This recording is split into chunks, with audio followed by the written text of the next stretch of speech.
ইত্তো আইসা পড়লো, চুল কাটাবেন না? আমারও তো যাতা, আপনার তো সাধু বাবা লাগতাছে। চুল তো কাটুনি লাগবো, মাগার যারনে চুল কাটাই তারনে তো বিশাল ভিড়। তাইলে অন্য দোকানে চলো। তুমি তো বুইরা মানুষ, স্টাইলের কি বুঝবা? এই চুলের কাটিং জিনিসটা এতটাই সেন্সিটিভ যে একটু এদিক থেকে সেদিক হইলেই শাহরুখ খানের পর্যন্ত হিরো আলম বানিয়ে দিবার পারে। বুঝতাছো কাহিনী দেয়, আমি ঘন ঘন প্রেমিকা পাল্টাইবার পারো, মাগার নাপিত চেঞ্জ করার দুঃসাহস আমার নাই। কও কি? আমি আমার জিএফ রেও ততটা ভালোবাসি না যতটা না আমার নাপিতরে ভালোবাসি। জিএফ কি করে? আমারে প্রেসার দেয়, টেনশন দেয়, প্যারা দেয়, মুখ শুকিয়ে একটু হয়ে যায়। আর আমার নাপিত এই পাগল বাবারে দয়াল বাবারে সুন্দর কাটিং কুটিং দিয়ে স্মার্ট না হিদ্র বানিয়ে দেয়। আমার সুইট নাপিত গুলু গুলু। হালার সবকিছুই ভালো লাগে, মাগার হালাই যে আমার ওয়েটিং এ রাখে। চুল কাটাইতে গেলেই 3-4 জনের সিরিয়ালে ফেলে রাখে। এখন তো আমার ঈদের সিজন, লাইন যে কই থেকে কই চলে যাবো না কইলাম। হালার সরকারি অফিসেও ততটা সিরিয়াল থাকে না যতটা না সিরিয়ালে নাপিতের দোকানে থাকে। ওরা বাপুরে, ইয়া দুঃখের কথা কি কমো।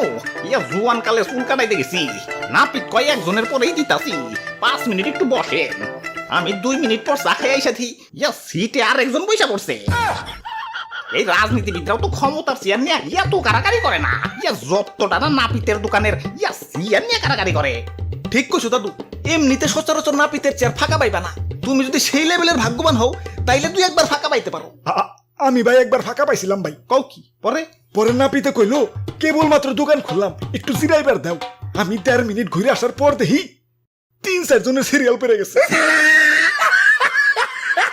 নাপিতের দোকানে সিরিয়াল দিয়ে চুল কাটান লাগবো, এটা বাধ্যতামূলক। তো যুগ যুগ সিরিয়াল ধরার পর যখন নিজের সিরিয়াল আহে, ঈদ তো আমার তখনই লেগে যায়। বুক ভরা ঈদ মোবারক নিয়ে যখনই সিটে বসি তখন পাশে থেকে এক বড় ভাই হ্যাঁ কয়, নাহিদ এই যে আমার খালি একটু মুছটা একটু ছাটুম, বেশি সময় লাগবো না, কেসিটা ধরতে যতক্ষণ। কি আর করার, হাজার হইলেও বড় ভাই মানুষ, মানবতার খাতিরে ছাইরে দেই।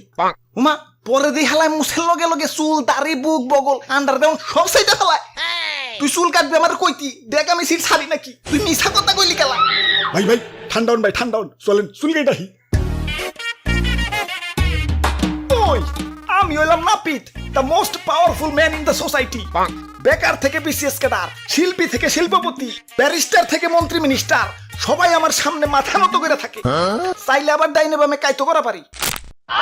তোমরা যদি ছুরি দেখাও রে টুকাও দেও, অ্যাটেম্প টু মার্ডারের কেস খেয়ে যাইবে। আর আমি তো মাঝে মাঝে থানার ওসিরেও শেভ করবার যায় গালগুল কেটে রক্ত বের করে দেই। ওসির বাপের ক্ষমতা নাই যে আমারে কিছু কইব।